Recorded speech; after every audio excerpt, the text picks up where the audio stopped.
In the shadowed halls of Hearthstone Manor, a scream pierces the night. Victor Ashford lies dead by the fireplace, a bloodied letter opener at his side.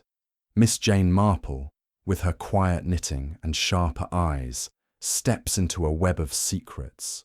Burned letters, a hidden tin box, a scarred stranger, and whispers of blackmail. As suspicion falls on a widow, a novelist, a soldier, an heiress, and a doctor, each hides a motive, each guards a lie. In this chilling tale of greed and fear, only Miss Marple can unravel the truth before the embers die. Who struck the fatal blow, and what secrets did the fire witness? Chapter 1. The Invitation to Hearthstone Manor. Miss Jane Marple sat in her neat little sitting room in St. Mary Mead, the soft clink of her knitting needles punctuating the quiet afternoon. A skein of pale pink wool rested in her lap, slowly transforming into a shawl for the vicar's wife. The October sunlight, weak but persistent, filtered through the lace curtains, casting intricate shadows across the polished oak table. On it lay an open letter, its envelope adorned with a crest of entwined ivy leaves, the paper heavy with the scent of lavender. The letter was from Lady Beatrice Ashford, a friend from Miss Marple's school days at a finishing school in Florence, now a widow residing at Hearthstone Manor in Devon.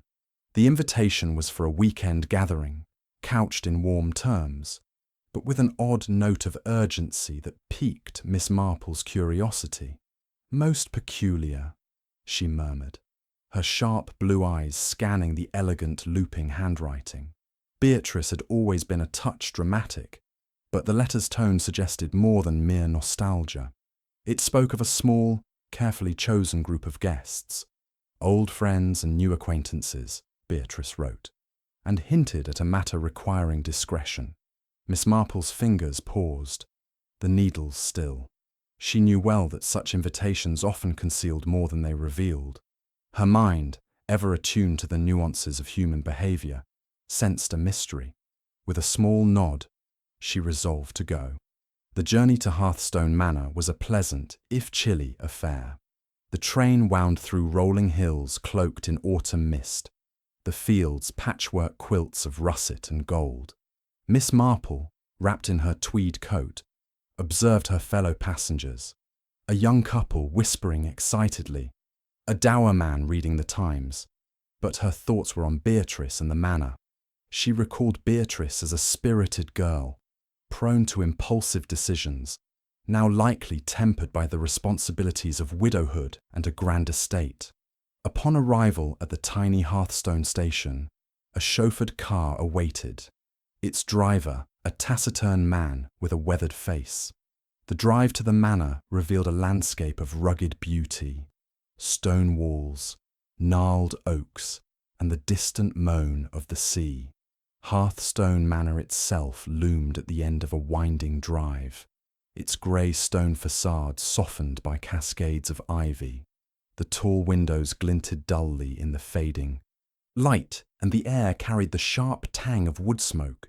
Beatrice greeted Miss Marple at the door, her silver hair swept into an elegant chignon, her smile warm but strained. "Jane, how good of you to come," she said, her voice betraying a tremor. "It's been too long." The manor's interior was a study in faded grandeur. The hall, lined with portraits of stern-faced Ashfords, led to a drawing room where a fire roared in a massive hearth. Beatrice introduced the other guests, each a distinct figure in the tableau. Dr. Roland Hayes, a retired physician, had a brusque manner and a habit of tapping his watch as if time were his adversary. Sylvia Crane, a novelist with a sharp tongue and sharper eyes, surveyed the room with a writer's curiosity. Major Ernest Fielding, ruddy-cheeked and boisterous, filled the air with tales of his military days. Clara Weston, a young heiress with a theatrical air, fluttered about in a cloud of perfume. And then there was Victor Ashford, Beatrice's stepson, a lean young man with dark, restless eyes, sketching idly by the fire, his pencil scratching softly against the paper. Dinner was served in a dining room panelled in dark oak, the table gleaming with silver and crystal. Yet the atmosphere was heavy, the conversation stilted. Beatrice, at the head of the table, seemed preoccupied, her gaze flitting to the tall windows as if expecting an uninvited guest. Sylvia made cutting remarks about the manor's state of repair. "Positively Gothic, my dear," while Major Fielding laughed too loudly at his own jokes. Clara, seated beside Victor, chattered about London society, but Victor barely responded, his fork pushing food around his plate. Dr. Hayes, meanwhile, ate with mechanical precision, his eyes fixed on his plate. Miss Marple, seated quietly, observed it all. She noted Victor's clenched jaw, the way Beatrice's fingers twisted her napkin, and the faint flush on Clara's cheeks when Victor glanced her way. People are so very revealing when they think no one is watching, she thought, her mild expression giving nothing away. The meal ended with coffee in the drawing room, the fire casting long shadows across the Persian rugs. The guests were settling into armchairs when a piercing scream shattered the calm. It came from the library, a room adjacent to the hall. Beatrice gasped, her cup clattering to the floor, and Major Fielding was the first to move, his military instincts kicking in. Miss Marple followed, her steps measured but swift. The library door stood ajar, revealing a scene lit by the glow of a single lamp and the dying embers of a fire. Victor Ashford lay crumpled on the hearthrug, his sketchbook fallen beside him, a glass of brandy overturned, its contents pooling darkly on the rug. His eyes, wide and unseeing, stared upward, and a single wound, precise and deadly, pierced his chest. A letter opener, its silver handle gleaming, lay inches from his hand, the blade stained with blood.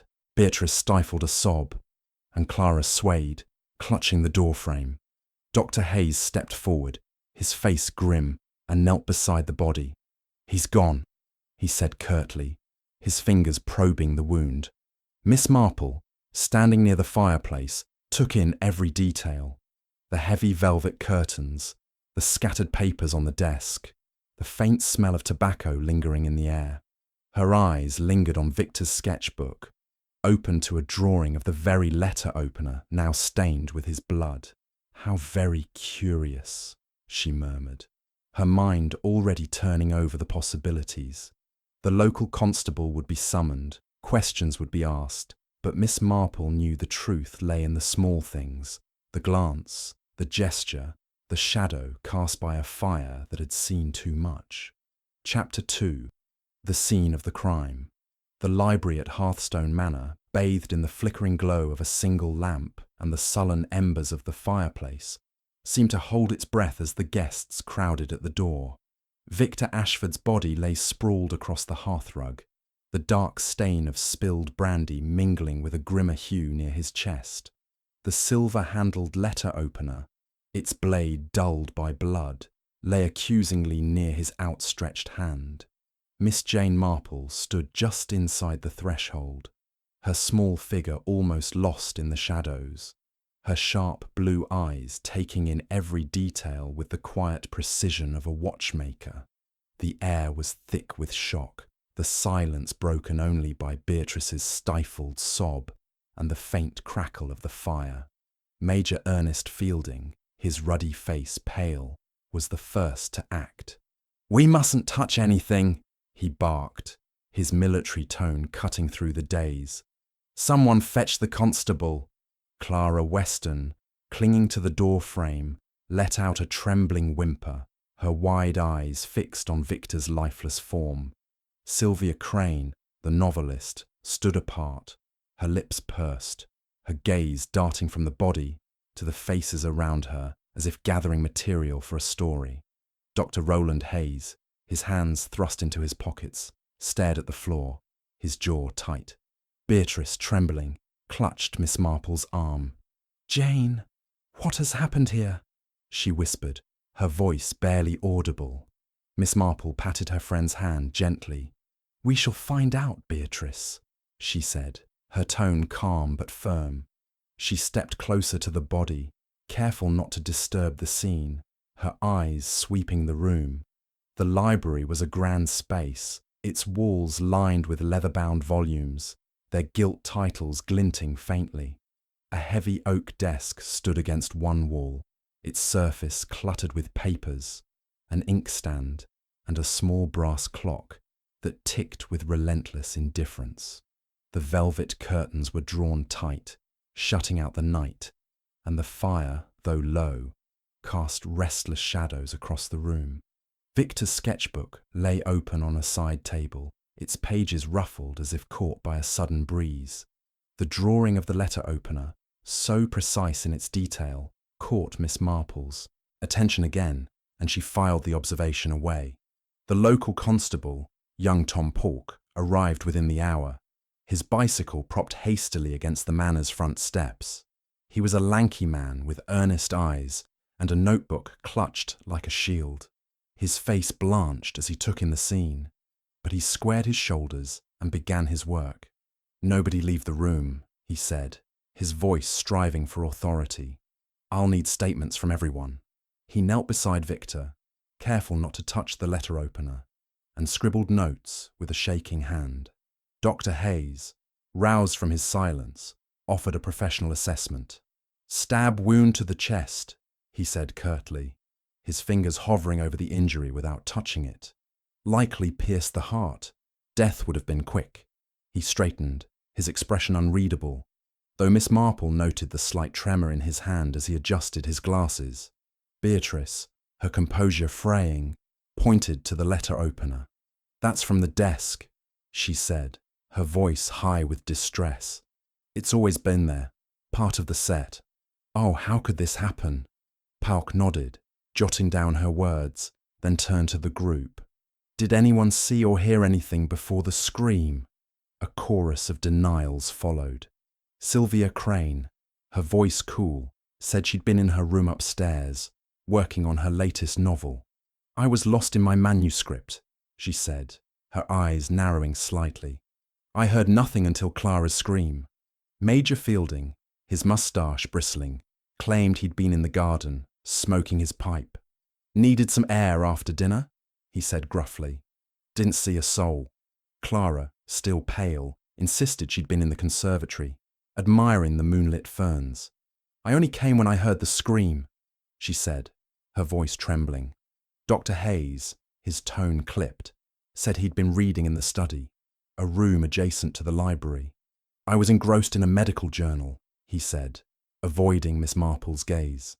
Miss Marple, standing quietly by the fireplace, listened to each account with her usual air of mild interest, but her mind was far from idle. She noted the faint scent of tobacco in the library, sharp and acrid, though Major Fielding's pipe was supposedly smoked outdoors.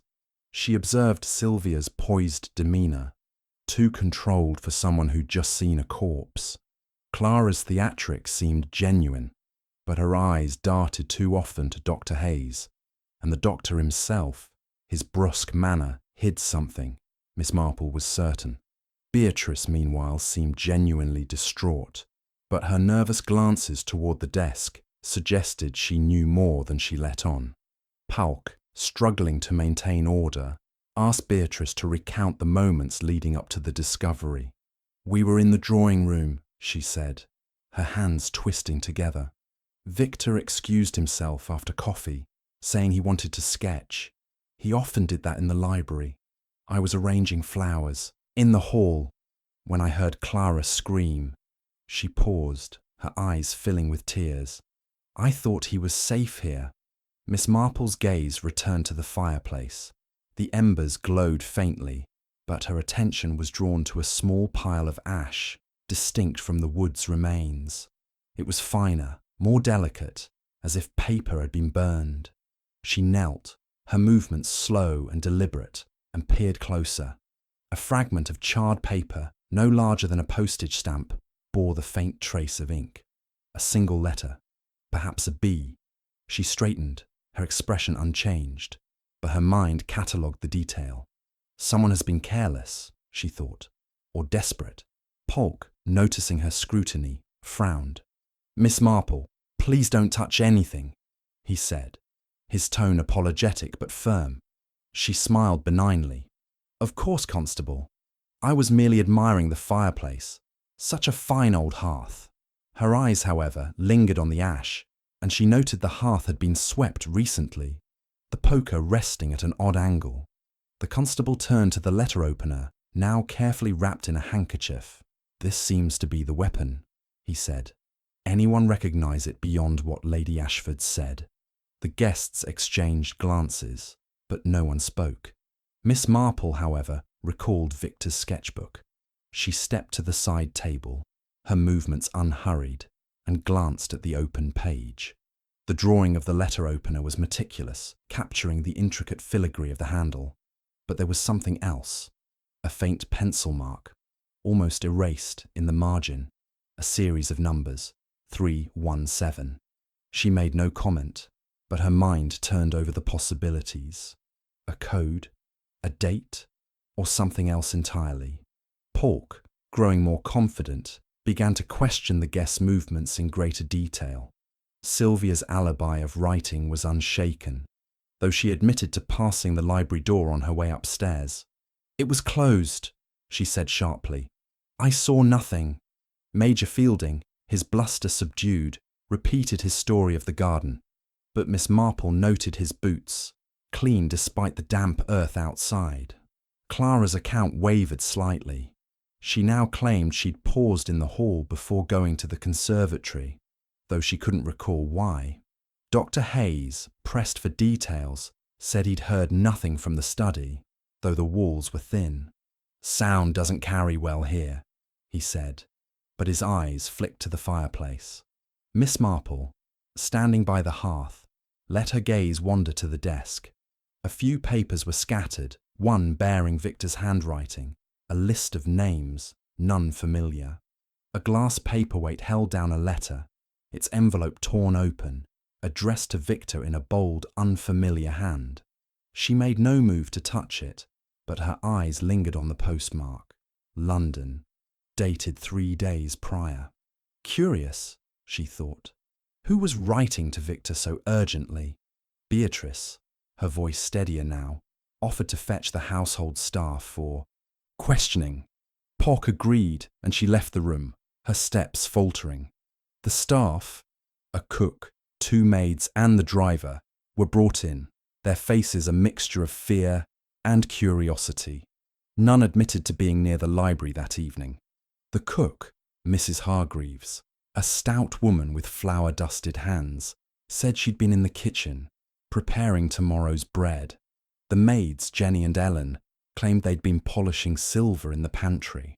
The driver, Mr. Stokes, said he'd been in the garage, tending to the car. Polk, overwhelmed, noted their statements, but seemed at a loss for what to ask next. Miss Marple, her knitting bag tucked under her arm, stepped forward. "If I may, Constable," she said, her voice gentle, "might I suggest checking the windows?" A draught could indicate an outside entry. Polk, grateful for direction, examined the heavy curtains and found the windows locked tight. No one came in this way, he said, but Miss Marple's suggestion had served its purpose. She'd drawn his attention away from the fireplace, allowing her to study it further. The ash, she noted, was fresh, the paper's edges curling in a way that suggested a hasty burn. Someone was in a hurry, she thought, and not just to kill. As Polk prepared to seal the library, Miss Marple lingered, her eyes on the sketchbook. The numbers 317 nagged at her. She recalled a similar sequence from a case in St. Mary Mead, a safe combination, as it turned out. Was there a safe in the manor? Beatrice hadn't mentioned one, but Victor's secretive nature suggested he might have kept something hidden. She resolved to inquire discreetly. The guests were ushered out, Polk locking the library door behind them. Beatrice, her face drawn, invited everyone to the drawing room for tea, though no one had an appetite. Miss Marple, seating herself in a corner, watched the group. Sylvia's fingers tapped restlessly on her armrest. Major Fielding's eyes darted to the door. Clara's hands twisted her handkerchief, and Dr. Hayes sat rigidly, his gaze fixed on the fire. Beatrice, trying to maintain decorum, poured tea with shaking hands. "Such a terrible thing," Beatrice said, her voice breaking. "Victor was troubled, but to die like this." Her words trailed off, and Miss Marple noted the hesitation. Troubled, yes, but how? She recalled Beatrice's letter, its hint of unease. Had Victor been involved in something dangerous? The burned paper, the sketchbook, the letter from London, all pointed to secrets, and secrets, Miss Marple knew, were the kindling of murder. As the group dispersed to their rooms, Miss Marple lingered in the hall, her eyes on the library door. The manor was quiet now, save for the distant creak of floorboards. She thought of her nephew Raymond's latest novel, how he'd described a crime scene as a stage, each clue a prop in a deadly play. And this stage, she mused, has more acts to come. She retired to her room. Her knitting resumed, but her mind was far from the pale pink shawl. The fireplace, the ash, the numbers, they were threads in a tapestry, and Miss Marple was determined to unravel it. Chapter 3. Shadows of Motive. The morning after Victor Ashford's death dawned grey and heavy, the mist clinging to Hearthstone Manor like a shroud. Miss Jane Marple sat in the morning room, her knitting needles moving rhythmically, the pale pink shawl growing steadily in her lap. The other guests gathered around a breakfast table laden with silver dishes, but the mood was sombre, the clink of cutlery subdued. Beatrice, her face pale beneath her carefully applied powder, presided over the meal with a fragile air of composure. The fire in the grate crackled, but its warmth did little to dispel the chill of suspicion that hung over the room. Miss Marple, her mild gaze sweeping the table, noted the strained silences and furtive glances. Sylvia Crane, her sharp features accentuated by the morning light, sipped her coffee with a studied nonchalance, though her fingers tightened around the cup when Beatrice spoke. Major Ernest Fielding, his military bluster subdued, buttered his toast with unnecessary force. Clara Weston, her eyes red-rimmed, pushed her plate away untouched, her hands fluttering nervously. Dr. Roland Hayes, seated at the far end, ate methodically, his expression closed, but Miss Marple caught the brief flicker of his gaze toward the door, as if expecting an interruption. Beatrice broke the silence, her voice tremulous but determined. "I cannot believe Victor is gone," she said, setting down her teacup. "He was difficult, I know, but he was family." She paused, her eyes glistening. "He and his father, Sir Henry, never saw eye to eye. When Henry died, Victor felt the estate should have been his, not mine. He resented me for it, though I tried to make peace." Miss Marple nodded sympathetically, her needles clicking softly. "Resentment can be a heavy burden," she said, her tone inviting further confidences. Beatrice hesitated, then continued, her words spilling out like water from a cracked vase. "Victor was always secretive, even as a boy. Lately he'd been different, restless. He'd go to the village often, meeting someone, though he never said who. I worried he was in trouble." The room grew quieter, the guest's attention sharpening. Sylvia Crane set her cup down with a deliberate clink. "Trouble," she said, her voice edged with curiosity. "What sort of trouble, Beatrice? Debts? A woman?" Her tone was light, but Miss Marple noted the calculation in her eyes, as if testing the waters. Beatrice flushed. "I don't know," she admitted. "He kept to himself, but he was angry, always sketching or writing in that book of his, locking things away." She glanced at the window, her hands twisting together. "I thought this weekend might bring us closer, but now—" Miss Marple's mind turned to the sketchbook, the numbers 317, and the burned paper in the library fireplace. Secrets, she knew, were the currency of murder, and Victor seemed to have hoarded them. She sipped her tea, her eyes moving to Sylvia, who had known Victor intimately once. "You were engaged to him, were you not, Miss Crane?" she asked, her voice gentle, as if merely making conversation. Sylvia's lips tightened, but she answered readily enough. "Briefly, years ago," she said. "A mistake on both our parts. Victor was charming when he chose to be, but he had a temper and a knack for making enemies. We parted ways after a rather spectacular row." She smiled thinly, but her eyes were cold, and Miss Marple noted the way her fingers brushed the edge of her saucer, a nervous gesture disguised as nonchalance. Major Fielding, clearing his throat, spoke up. "The boy owed me money," he said gruffly. "Borrowed a tidy sum last year, promised to repay it when he sold some paintings. Never did. Kept dodging me." He stabbed his toast with his knife, his face reddening. "Not that I'd kill a man over it, mind you." "Of course not," Miss Marple said soothingly, though her mind filed away the debt. Money, she knew, was a motive as old as time. She turned to Clara, who was staring at her plate, her cheeks flushed. "And you, Miss Weston? You seemed fond of Victor." Clara started, her hands fluttering to her necklace. "Oh, I liked him, yes," she stammered. "He was so talented, always drawing. We talked sometimes about art in London. He was kind to me."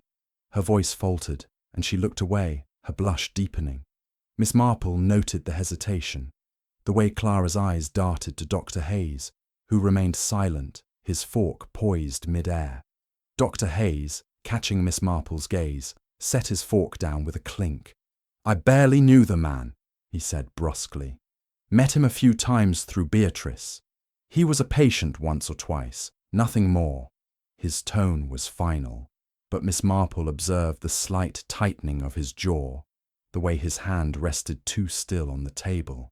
A man hiding something, she thought, though she smiled and said nothing. After breakfast, the guests dispersed, their movements heavy with unease.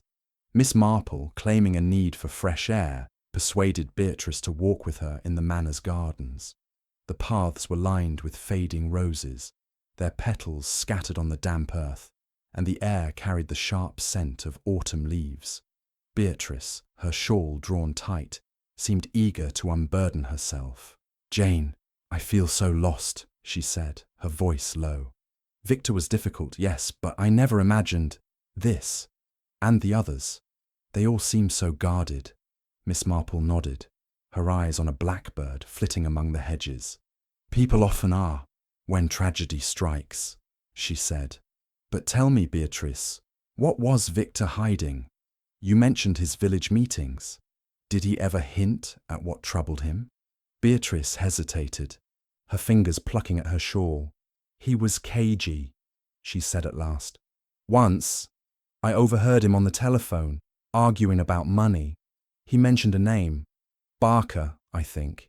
He sounded afraid. And there were letters, Jane. He kept them locked in a box in the library. I saw him hide it once, behind the books." Miss Marple's interest sharpened, though her expression remained serene. The burned paper, the numbers, and now a box of letters, each a thread in the tapestry. "Did you ever see this Barker?" she asked. Beatrice shook her head. "No, but Victor came back from the village once with a bruised hand, as if he'd been in a scuffle. I begged him to tell me what was wrong, but he laughed it off." Her voice broke, and she turned away, her shoulders trembling. Miss Marple patted her arm, her mind racing. A man named Barker, a box of letters, a bruise. These were not random. She thought of her neighbour in St. Mary Mead, Mrs. Clement, whose son had once fallen into debt with unsavoury types. The signs were much the same: secrecy, fear, sudden violence. "We must be patient, Beatrice," she said. "The truth has a way of revealing itself." Returning to the manor, Miss Marple sought out the library, now under Constable Polk's watchful eye. He was there, examining the desk, his notebook filled with scribbled observations. "Miss Marple," he said, looking up, "you seem uncommonly interested in this room." She smiled, her eyes twinkling. "Merely curious, Constable. Old houses have such stories to tell. She wandered to the bookshelf, her fingers brushing the spines. Beatrice's mention of a hidden box intrigued her, and she recalled the bookcase's ornate carving, a likely spot for a concealed compartment. Under the pretense of admiring a volume of Dickens, she pressed gently along the wood, feeling for a catch. A faint click rewarded her, and a panel slid open, revealing a narrow recess. Empty. "Constable," she said, her voice mild, "have you noticed this?" Polk hurried over, his eyes widening at the hidden compartment. "Well, I'll be," he muttered, peering inside. "Nothing here now, but someone's been at it. The edges are scratched." Miss Marple nodded, her mind on the burned paper. "Perhaps something was kept here," she said, and removed in haste. Polk, his confidence bolstered, made a note, and Miss Marple stepped back, satisfied. The box, if it existed, was gone, but its absence was as telling as its presence. That afternoon, she sat in the drawing room, her knitting a pretext for observation. Sylvia Crane entered, a cigarette in hand, her movements restless. "This place is a tomb," she said, exhaling a plume of smoke. Victor was a fool to stay here, brooding over his grudges. Her tone was sharp, but Miss Marple caught the flicker of unease in her eyes. "Did he have many grudges?" Miss Marple asked, her needles pausing. Sylvia laughed, a brittle sound. "Oh, Victor. Collected them like trophies. He thought the world owed him. Beatrice, his father, even me. He never forgave me for breaking our engagement." She stubbed out her cigarette, her fingers lingering on the ashtray. "Not that I cared. He was trouble." Miss Marple nodded, her mind on Sylvia's controlled demeanour in the library the previous night. A woman who observed too keenly, perhaps, or one who knew more than she admitted. "He must have been lonely," she said softly, watching Sylvia's reaction. The novelist's eyes narrowed, but she said nothing, turning instead to the window. Miss Marple resumed her knitting, her thoughts on the tobacco scent in the library. Sylvia smoked, but so did Major Fielding. A coincidence, perhaps, but Miss Marple distrusted coincidences. As evening approached, the manor grew quieter, the guests retreating to their rooms. Miss Marple, however, lingered in the hall, her eyes on the library door. She thought of the numbers 317, the burned paper, and Beatrice's mention of Barker. The pieces were there, but the pattern was not yet clear. She recalled a case in St. Mary Mead, where a young man's secret meetings in a neighbouring town had led to theft. Victor's meetings, she suspected, were of a darker sort. Slipping into the morning room, she found Clara alone, her hands twisting a lace handkerchief. "Miss Marple," Clara said, her voice low. "I can't stop thinking about Victor. He was so alive, and now—" She trailed off, her eyes filling with tears. Miss Marple sat beside her, her voice gentle. "You cared for him, didn't you?" she said. Clara nodded, her cheeks flushing. "He was kind to me," she said. "Not like the others. He listened." She hesitated, then leaned closer. "I saw something that night. Dr. Hayes was near the library, just before dinner. He looked strange, like he was hiding something." Miss Marple's interest quickened, though her expression remained serene. "Did you tell Constable Polk?" she asked. Clara shook her head. "I was afraid. Dr. Hayes is so stern. But I know what I saw." She twisted her handkerchief tighter, and Miss Marple patted her hand, her mind turning over this new thread. Dr. Hayes, so reticent, so guarded. His presence near the library was no accident. As night fell, Miss Marple retired to her room, her knitting bag at her side. The manor was silent, save for the distant creak of the house settling. She thought of her garden in St. Mary Mead, how a single weed could choke a rose if left unchecked. Victor's secrets were such weeds, and someone had uprooted them with deadly force. The box, the letters, the man named Barker. She would find them, she resolved, and with them, the truth. Chapter 4. The Village Connection. The third morning at Hearthstone Manor broke with a damp chill, the mist curling around the estate like a living thing, softening the edges of the stone walls and muffling the distant cries of gulls. Miss Jane Marple, ever an early riser, sat by her bedroom window, her knitting needles idle for once as she gazed out at the shrouded gardens. The events of the past 2 days, Victor Ashford's murder, the hidden compartment, the burned paper, and the whispered name of Barker, had woven a complex web in her mind. She knew the answers lay not only within the manor's walls, but beyond them, in the village of Hearthstone, where Victor had been seen in secretive meetings. With a quiet resolve, she donned her tweed coat and sturdy shoes, determined to explore this thread. After a subdued breakfast, where the guests' strained politeness barely masked their unease, Miss Marple announced her intention to take a walk to the village. Beatrice, her face drawn with worry, offered to accompany her, but Miss Marple declined with a gentle smile. "I shall enjoy the exercise, my dear," she said, "and a village always has much to tell." Beatrice hesitated, then nodded, her hands twisting the edge of her shawl. Miss Marple noted the flicker of relief in her eyes, as if she welcomed a moment's reprieve from the manor's oppressive atmosphere. The path to Hearthstone Village wound through fields of fading heather, the air sharp with the scent of wet earth and salt. Miss Marple walked briskly, her black umbrella serving as both walking stick and precaution against the drizzle. The village itself was a cluster of stone cottages, their chimneys puffing smoke into the grey sky. The Black Swan, the local inn, stood at the heart of the village, its sign creaking in the breeze. Miss Marple pushed open the heavy oak door, stepping into a warm, dimly lit room that smelled of ale and polished wood. Mrs. Gibbs, the innkeeper, was a stout woman with a ruddy face and keen eyes that missed little. She greeted Miss Marple with a nod, wiping her hands on her apron. "Morning, miss," she said, her voice cheerful but curious. "Not often we get manor folk here so early." Miss Marple smiled, settling at a corner table near the fire. "I fancied a walk," she said, "and I've heard such good things about your tea." Flattered, Mrs. Gibbs bustled to fetch a pot, and Miss Marple, with her knack for drawing out confidences, soon had the innkeeper chatting.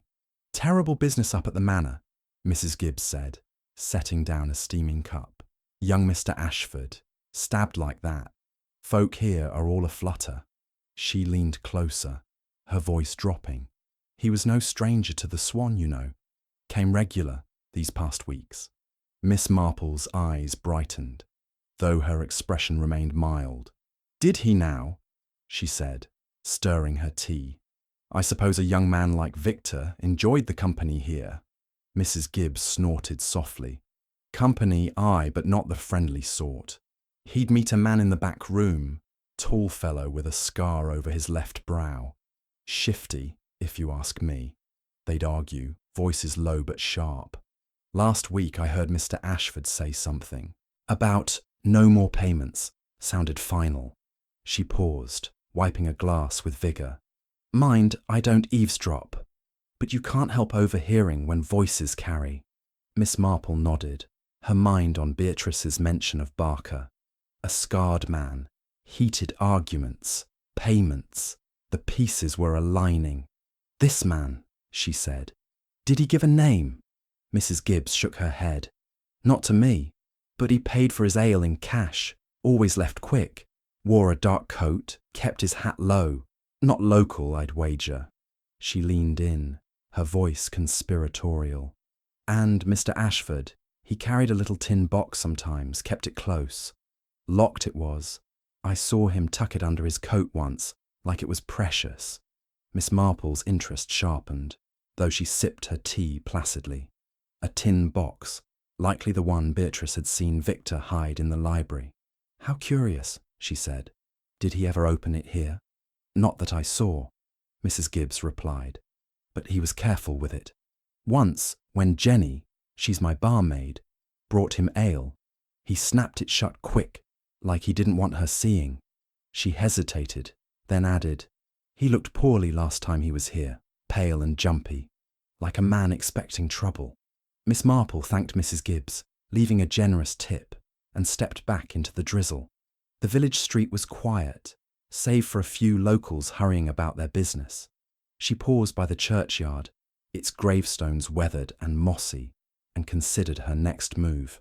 The scarred man, Barker perhaps, was a key, but the tin box was the lock. She recalled the empty compartment in the library bookcase, its scratched edges suggesting a hurried removal. Someone in the manor knew of the box, and Victor's secrets had died with him. Or had they? Returning to Hearthstone Manor, Miss Marple found the atmosphere taut as a drawn bowstring. Constable Palk had returned, his notebook ever present, questioning the staff again. Miss Marple slipped into the morning room, where Clara Weston sat alone, her face pale, her fingers twisting a silk scarf. Sensing an opportunity, Miss Marple settled beside her, her knitting bag at her feet. "You look troubled, my dear," she said gently. "This dreadful business must be weighing on you." Clara's eyes filled with tears. "It's awful, Miss Marple," she said. "Victor was so alive, and now he's gone. I keep thinking I could have done something." Her voice trembled, and Miss Marple patted her hand, her touch as soothing as her tone. "You were fond of him," Miss Marple said, not a question but a gentle prompt. Clara nodded, her cheeks flushing. "He was different with me," she said. "He'd talk about his drawings, his dreams of painting in Paris. But he was worried too. He told me once he'd made a mistake, something he couldn't undo." She hesitated, glancing at the door. "I saw him hide a box in the library, behind the books. He said it was private, but he looked so anxious." Miss Marple's needles resumed their rhythm, though her mind was elsewhere. "Did he say what was in it?" she asked. Clara shook her head. "No, but he checked it often, like he was afraid it'd be found. I thought it was sketches, maybe, but now—" Her voice trailed off, and she shivered. "I should have told Constable Polk, but I was afraid." Miss Marple smiled reassuringly. "You've told me, and that's a start," she said. "Did you see anyone else near the library that night, before the scream?" Clara's eyes widened. "Yes," she whispered. "Sylvia Crane. She was in the hall, near the library door, just after dinner. She said she was going to her room, but she looked furtive, like she didn't want to be seen." She clutched her scarf tighter. "I didn't think much of it then, but now—" Miss Marple nodded, her mind fitting this new piece into the puzzle. Sylvia, with her sharp eyes and sharper tongue, had been Victor's fiancée once. Had old wounds festered, or was there a newer grievance? The tobacco scent in the library returned to her thoughts. Sylvia smoked, as did Major Fielding, but Clara's observation placed Sylvia closer to the scene. That afternoon, Miss Marple returned to the library, now unguarded as Polk was occupied with the staff. The room felt colder, the fire unlit, the air heavy with the memory of death. She approached the bookcase, her fingers tracing the carved panels until she found the hidden compartment again. It remained empty, but she noticed a faint smudge on the wood, as if a finger had brushed against it in haste. Someone was careless, she thought, her eyes narrowing. She turned to the desk, where Victor's papers still lay scattered. The letter from London, its envelope torn, caught her attention again. She didn't touch it, knowing Palk would disapprove, but she noted the bold handwriting, the lack of a return address. Nearby, a single sheet bore a list of initials, RH, EF, SC, and a sum, $500. Miss Marple's lips pursed, initials matching the guest's and a sum suggesting debt or blackmail. She thought of her friend Mrs. Bantry, whose cousin had once been entangled in a similar scheme. The pattern was familiar, but the stakes here were deadly. As evening fell, the manor grew restless. Major Fielding, pacing the hall, complained loudly about the investigation's slow progress. "Damned nuisance, all this poking about," he muttered, his pipe unlit in his hand. Miss Marple, passing by, noted the faint scent of his tobacco. different from the library's acrid smell. Not his, then, she thought, her suspicions shifting. In the drawing room, Sylvia Crane was writing in a notebook, her cigarette smouldering in an ashtray. Miss Marple, settling nearby with her knitting, remarked casually, "You must find this all quite inspiring for your novels, Miss Crane." Such drama. Sylvia's pen paused, her eyes sharp. "It's sordid, not dramatic," she said. "Victor brought this on himself, always meddling where he shouldn't." Her tone was bitter, and Miss Marple noted the edge, the hint of personal grievance. "Did he meddle with you?" she asked, her voice mild. Sylvia's lips twitched. "He tried, once. Thought he could charm me back, after all these years. I told him where to go." She snapped her notebook shut, her movements abrupt. Miss Marple nodded, her needles clicking, but her mind was on Sylvia's presence near the library. A scorned woman, she knew, could be as dangerous as a cornered man. As night settled over the manor, Miss Marple sat by her window, the mist pressing against the glass. The scarred man, the tin box, the initials, Sylvia's furtive movements, each was a thread, and the pattern was emerging. She thought of St. Mary Mead, where a grocer's boy had once hidden stolen goods in a tin box, thinking himself clever. Victor, she suspected, had been less clever and far more reckless. The truth, she knew, was close, waiting in the shadows of Hearthstone Manor. Chapter 5. The Broken Lock. The fourth morning at Hearthstone Manor was cloaked in a drizzle that pattered against the windows, lending the house an air of quiet desolation. Miss Jane Marple, seated in the morning room with her knitting, observed the guests with her usual unobtrusive keenness. The atmosphere had grown brittle, each person moving with the wariness of one who senses unseen eyes.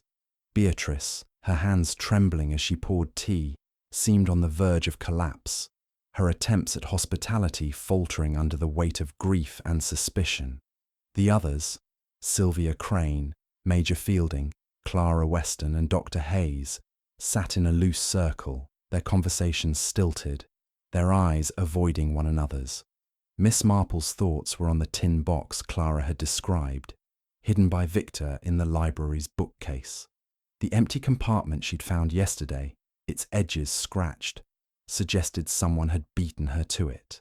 The burned paper in the fireplace, the initials on Victor's list, and the village innkeeper's tale of a scarred man named Barker, all pointed to a secret Victor had guarded, and which someone else was desperate to conceal. Her needles clicked steadily, a soothing counterpoint to the tension in the room, as she pondered her next step. The morning's calm was shattered when Beatrice, entering the library to retrieve a book for Miss Marple, let out a cry. The guests hurried to the scene, Miss Marple trailing with her measured step.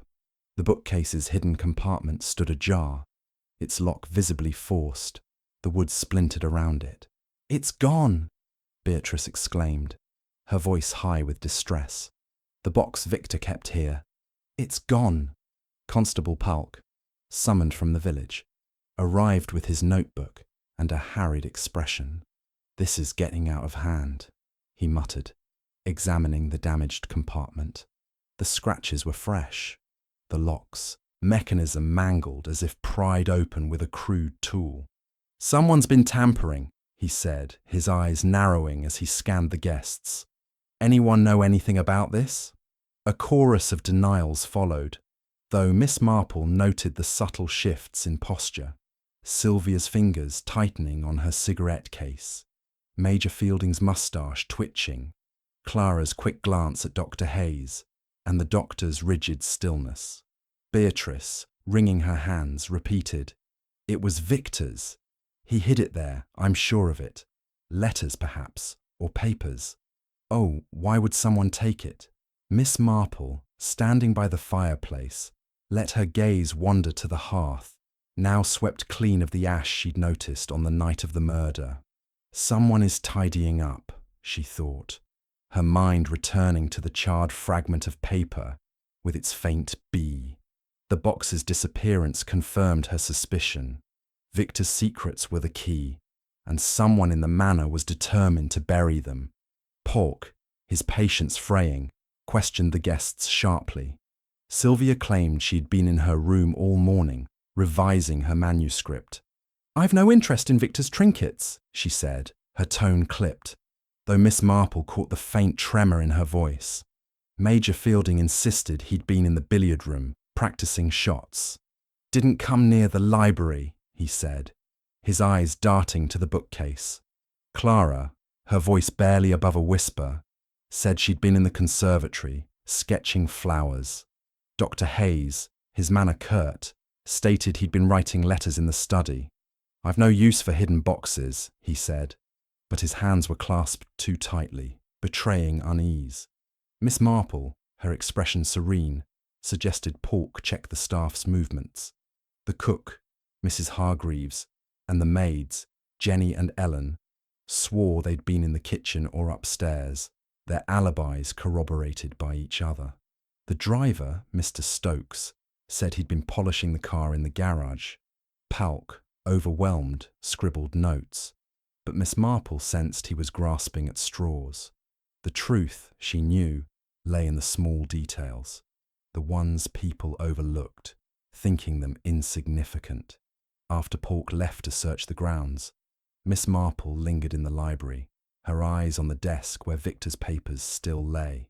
The letter from London, with its bold handwriting, nagged at her. She didn't touch it, but she noted its postmark again, 3 days before the murder, and the lack of a return address.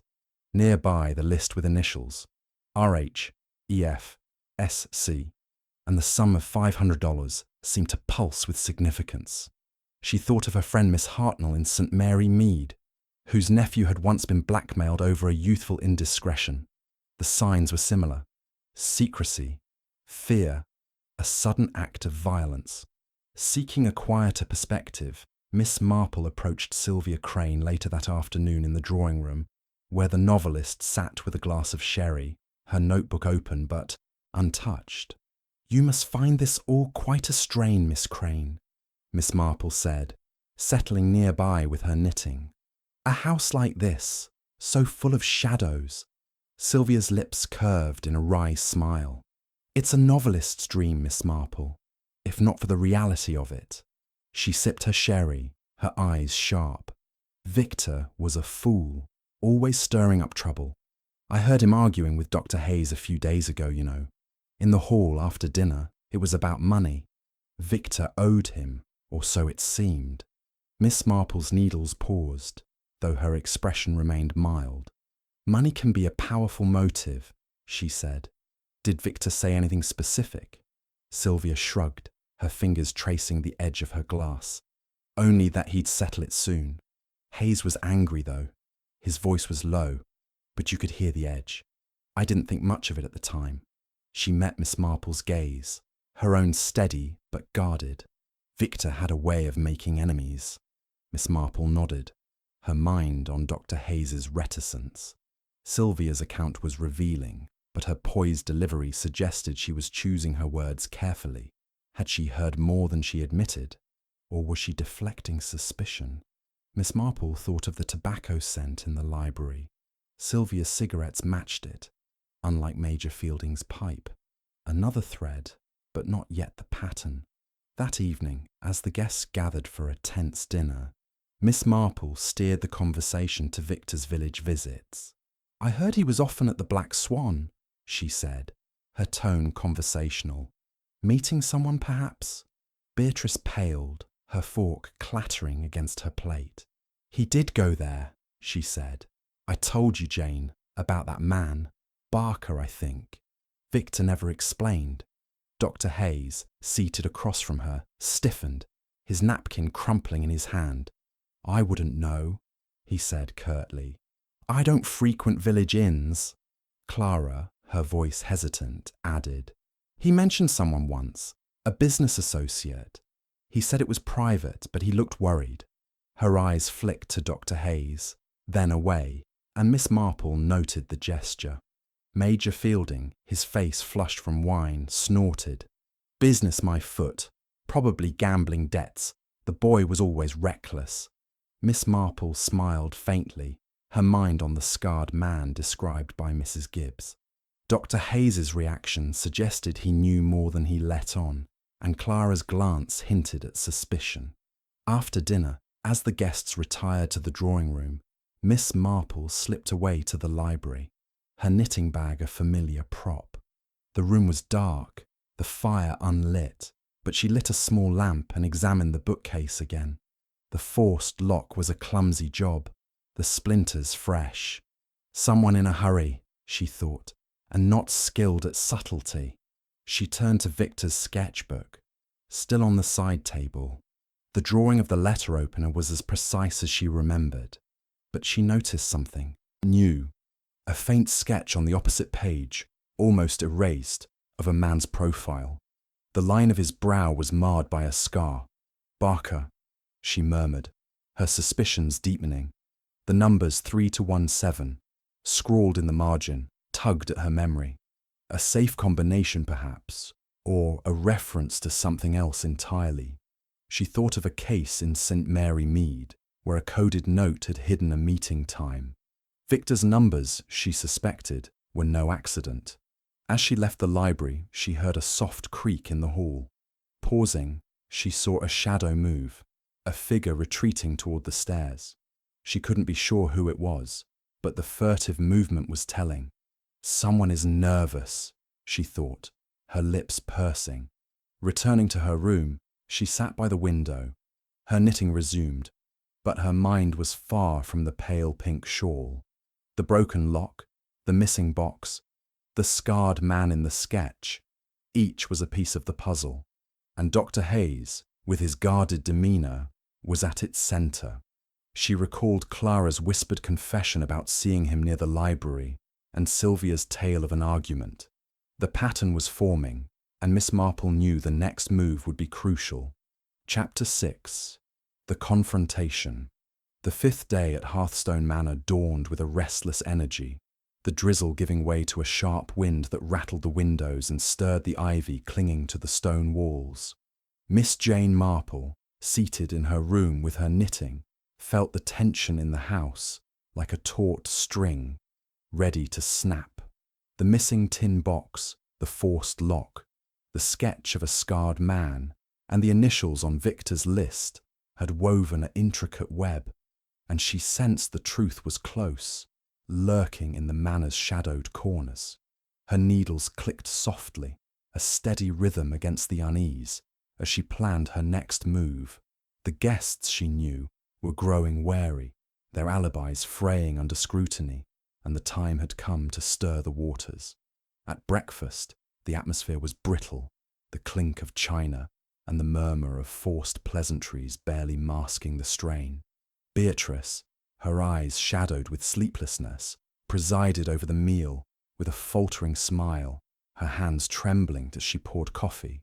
Sylvia Crane, her sharp gaze darting from face to face, toyed with her spoon, her usual composure tinged with impatience. Major Fielding, his bluster subdued, muttered about the weather, his fingers drumming on the table. Clara Weston, pale and withdrawn, barely touched her food, her eyes flicking nervously to Dr. Hayes, who sat with rigid precision, his expression unreadable. Miss Marple, sipping her tea, observed them all, her mild demeanour concealing the sharpness of her thoughts. After breakfast, she sought out Constable Pork, who was in the hall, his notebook bulging with notes. "Miss Marple," he said, looking harried, "this case is a tangle. That box being gone, it's thrown everything off." She nodded sympathetically, her eyes twinkling. "Perhaps, Constable," she said, "you might search the outbuildings.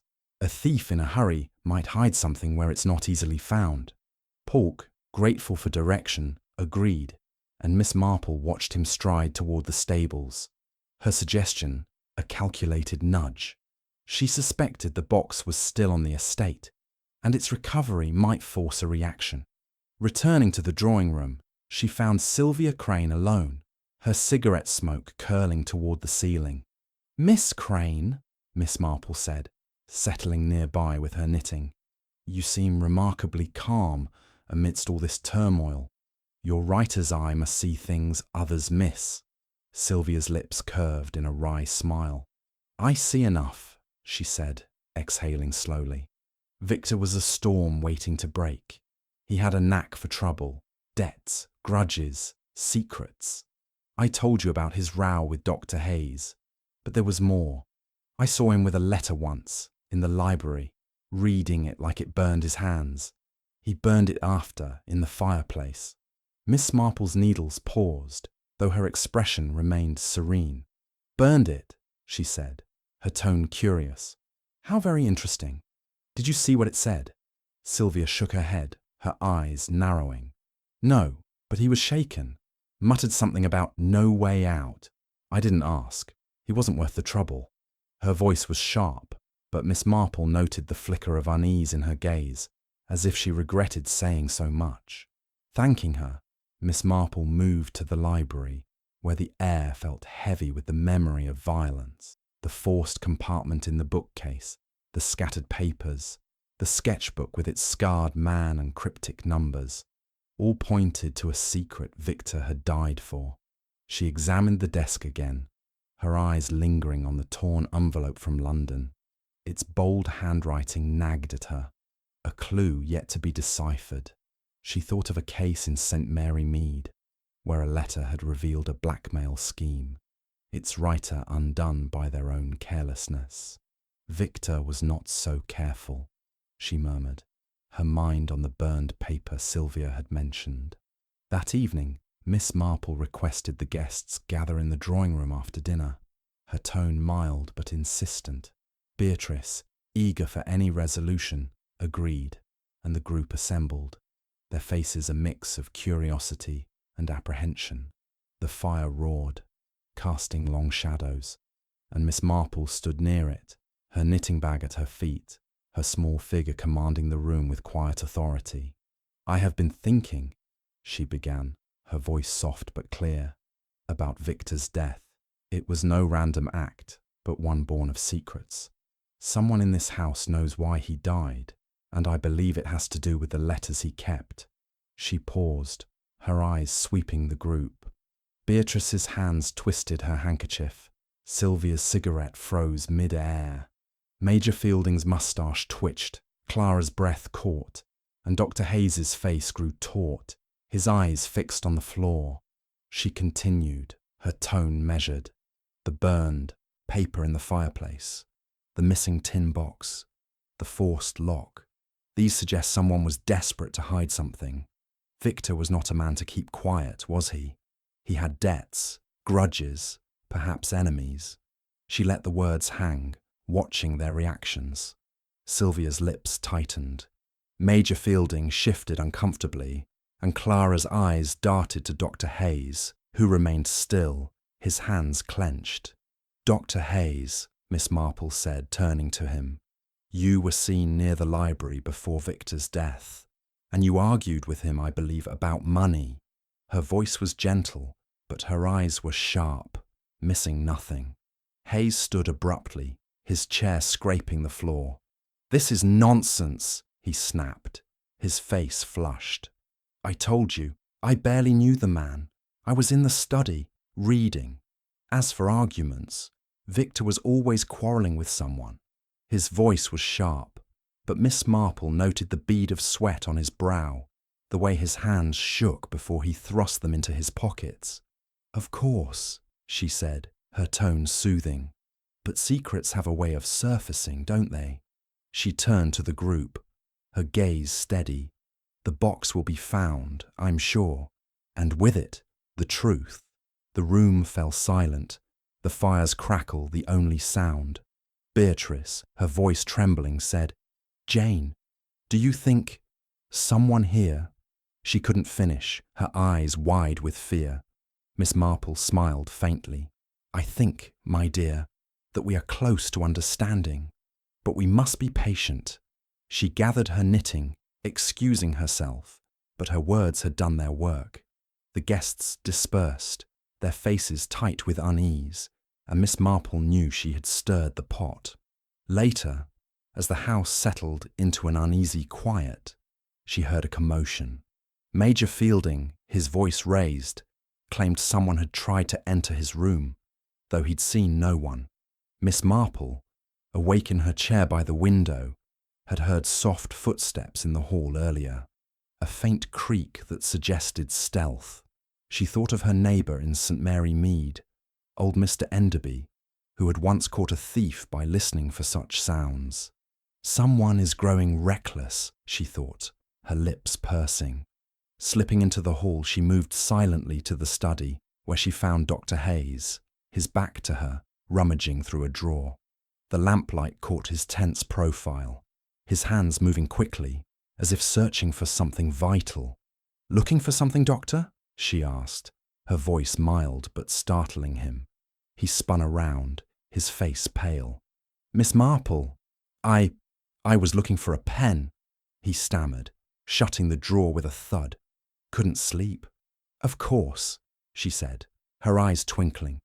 "Insomnia is so troublesome." But as he hurried past her, she noted the bulge in his pocket, the faint glint of metal. A key, perhaps, or something smaller. She thought of the tin box, its lock broken, and wondered if Hayes had it, or knew where it was. Returning to her room, Miss Marple sat by. The fire, her knitting resumed, but her mind racing. Dr. Hayes's furtive search, Sylvia's tale of a burned letter, Clara's whispered suspicions, and the scarred man in Victor's sketch. All were threads, and the pattern was nearly complete. She recalled a case in St. Mary Mead, where a doctor's past mistake had led to a desperate act. Hayes, she suspected, was hiding more than a debt. The confrontation had shaken him, and Miss Marple knew the next move would force the truth into the open. Chapter 7. The Truth by the Firelight. The 6th day at Hearthstone Manor broke with a restless wind, the clouds parting to reveal a pale sun that did little to warm the chill pervading the house. Miss Jane Marple, seated in her room with her knitting, felt the threads of the mystery drawing tighter. The confrontation in the drawing room had stirred the waters, and Dr. Hayes's furtive search in the study confirmed her suspicions. The missing tin box held the key to Victor Ashford's death, the burned paper, the scarred man in the sketch, the initials on Victor's list, and the whispered name of Barker, all pointed to a secret that someone was desperate to keep buried. Her needles clicked softly, a steady rhythm as she planned her final move. The morning passed in a haze of tension, the guests moving like shadows through the manor's halls. Beatrice, her face etched with exhaustion, tried to maintain a semblance of normalcy, but her hands shook as she arranged flowers in the hall. Sylvia Crane, her sharp eyes restless, retreated to the conservatory with her notebook, though Miss Marple doubted she was writing. Major Fielding, his bluster reduced to grumbling, paced the billiard room, his pipe unlit. Clara Weston, pale and withdrawn, kept to her room, emerging only briefly for meals. Dr. Hayes, his manner more guarded than ever, avoided conversation, his eyes darting to the windows as if expecting escape. Miss Marple, sensing the moment was ripe, sought out Constable Polk, who was in the library, re-examining the forced bookcase compartment. "Miss Marple," he said, his voice weary, "this case is a devil's knot. That box is nowhere in the house, and the staff swear they've seen nothing." She nodded, her expression serene. "Have you searched the stables, Constable?" she asked gently. A hurried thief might choose such a place, out of sight. Polk's eyes brightened, grateful for the suggestion. "I'll check at once," he said, hurrying out. Miss Marple watched him go, her mind on the box. She suspected it was still on the estate, hidden by someone who knew its contents were damning.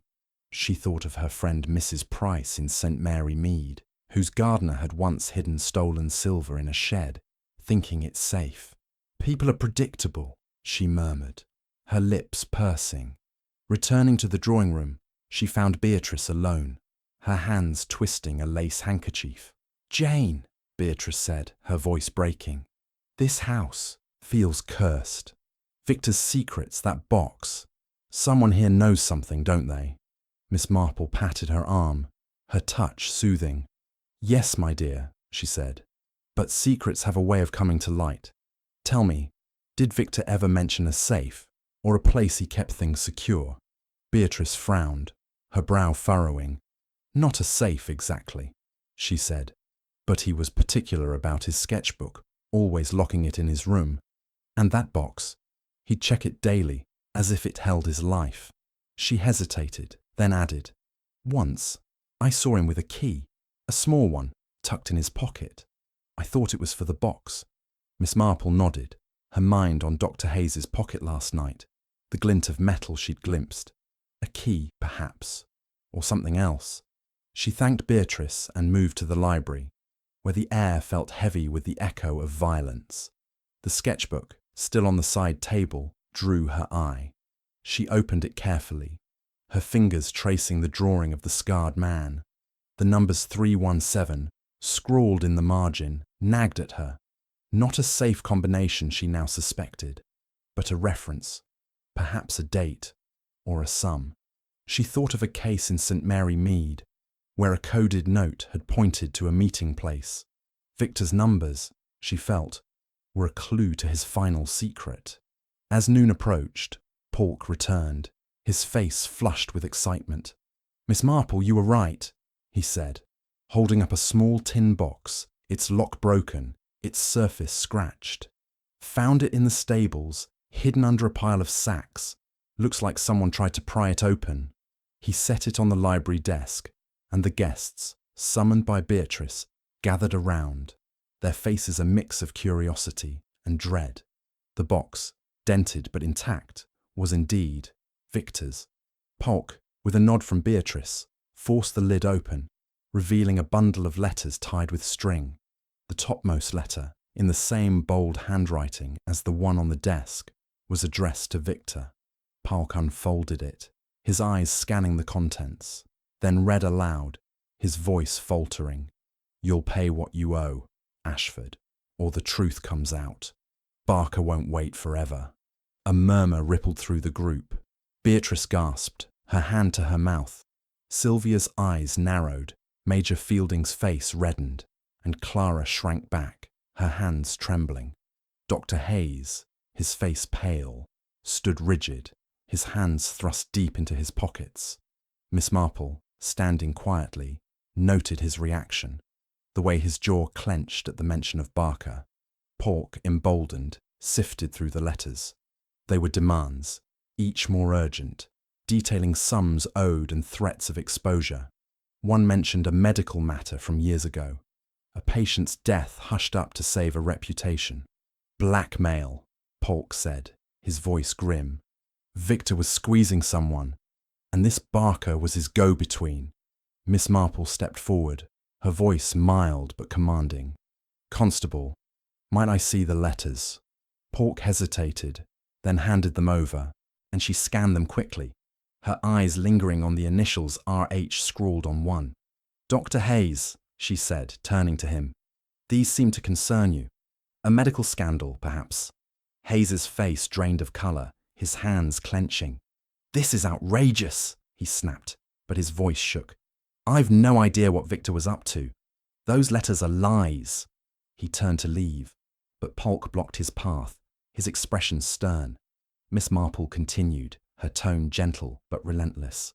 Victor was blackmailing you, wasn't he? Over a patient's death years ago, that could ruin you. You argued with him, as Miss Crane overheard. You were seen near the library, as Miss Weston confirmed. And last night, you were searching for something. Perhaps this key. She held up a small key, found by Polk in the box, its shape matching Beatrice's description. Hayes staggered, his face crumpling. He'd ruin me, he sobbed, sinking into a chair. That patient. It was a mistake, long ago. Victor found out through Barker, a nurse I'd paid off. He demanded money, more and more. I couldn't pay forever. His voice broke, and he covered his face. That night, I went to the library to reason with him. He laughed, said he'd expose me. I saw the letter opener, and I didn't mean to kill him. It just happened. The room fell silent, the fire's crackle underscoring the confession. Beatrice, tears streaming, turned away. Sylvia's lips curled in disdain. Major Fielding muttered under his breath, and Clara wept softly. Polk, his notebook forgotten, stepped forward, his voice steady. Dr. Roland Hayes, you're under arrest for the murder of Victor Ashford. As Polk led Hayes away, Beatrice turned to Miss Marple, her voice trembling. Jane, how did you know? Miss Marple smiled, her eyes twinkling. People are much the same, my dear, whether in St. Mary Mead or Hearthstone Manor. Greed and fear leave traces, and a fireplace sees more than we think. The guests dispersed, their relief tinged with sorrow. Miss Marple lingered by the hearth, her gaze on the embers. The box, the letters, the scarred man, all had pointed to Hayes, whose desperation had turned deadly. She thought of her garden in St. Mary Mead, where a single weed could choke a rose if left unchecked. Hayes's secret, nurtured by Victor's greed, had been such a weed. She gathered her knitting, her work done, and prepared for her journey home, the firelight casting her shadow across the room. Chapter 8. The Embers of Truth. The final morning at Hearthstone Manor was cloaked in a fragile calm, the wind having died down to a gentle whisper that stirred the curtains, but could not dispel the lingering weight of the previous night's revelations. Miss Jane Marple sat in the morning room, her knitting bag at her side, the pale pink shawl nearly complete. The house felt emptier, as if the confession of Dr. Roland Hayes had drained it of its secrets, leaving only echoes of grief and relief. The guests, their faces drawn, moved through the rituals of breakfast with subdued murmurs, their eyes avoiding the empty chair where Hayes had sat. Beatrice, her composure brittle but intact, poured tea with a steadiness that belied her reddened eyes.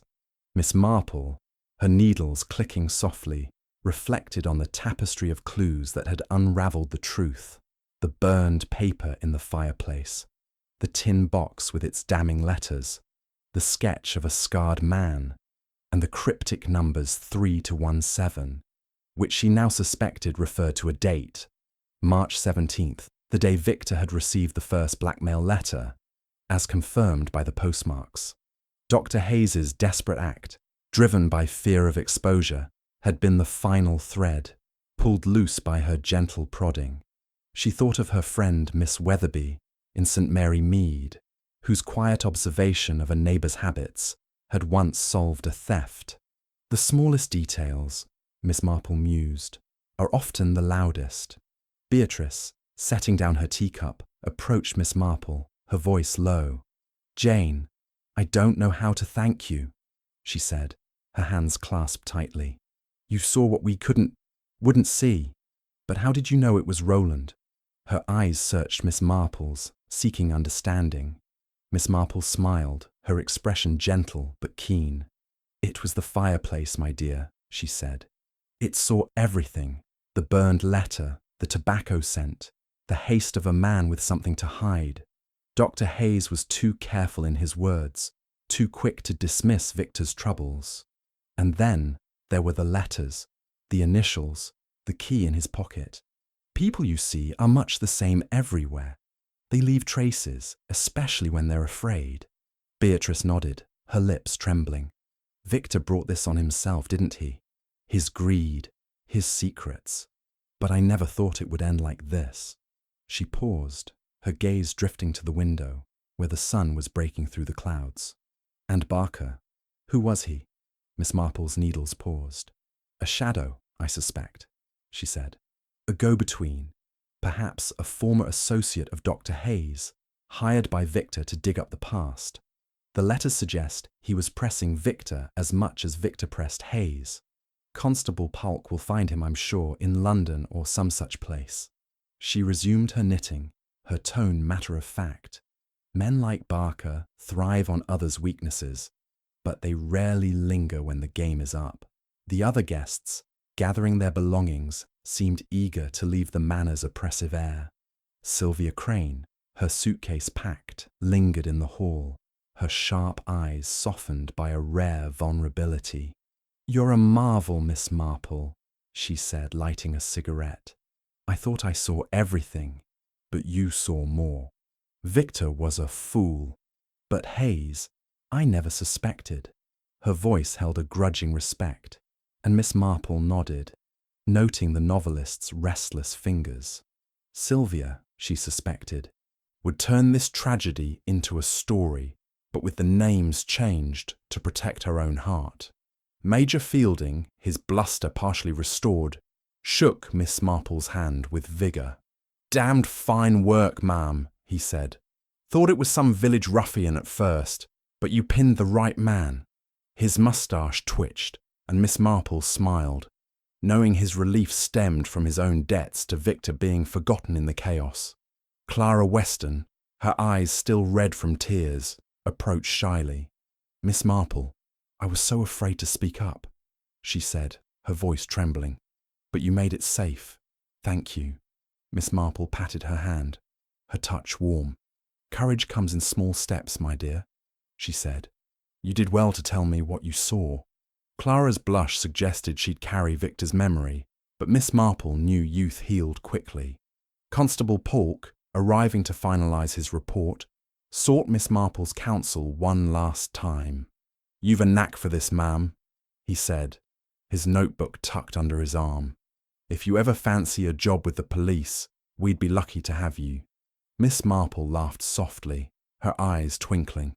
"I'm quite content with my knitting, Constable," she said, "but I'm glad to help where I can." As the guests prepared to depart, Miss Marple took a final walk through the manor's gardens, the air crisp with the promise of clearer days. The roses, though faded, held a stubborn beauty, and she thought of Victor, talented, reckless, undone by his own ambition. She recalled a young man in St. Mary Mead, whose greed for quick wealth had led to ruin. "The same story," she murmured, "only the names change." At the station, Beatrice saw her off, her gratitude tempered by sorrow. "Will you come back, Jane?" she asked, her voice hopeful. Miss Marple smiled, adjusting her hat. "Perhaps, my dear, when the manor is lighter. You'll make it so, I know." Beatrice nodded, a spark of resolve in her eyes, and Miss Marple boarded the train, her knitting bag in her lap. As the train rattled through the Devon hills, Miss Marple gazed out at the passing fields, her mind already turning to St. Mary Mead. The fireplace at Hearthstone Manor had indeed seen everything. The greed, the fear, the desperate act that ended a life. She thought of her own hearth, where she'd sit tonight, her shawl complete, ready to unravel the next small mystery that came her way. For in every village, every house, the embers of truth burned quietly, waiting for someone to notice.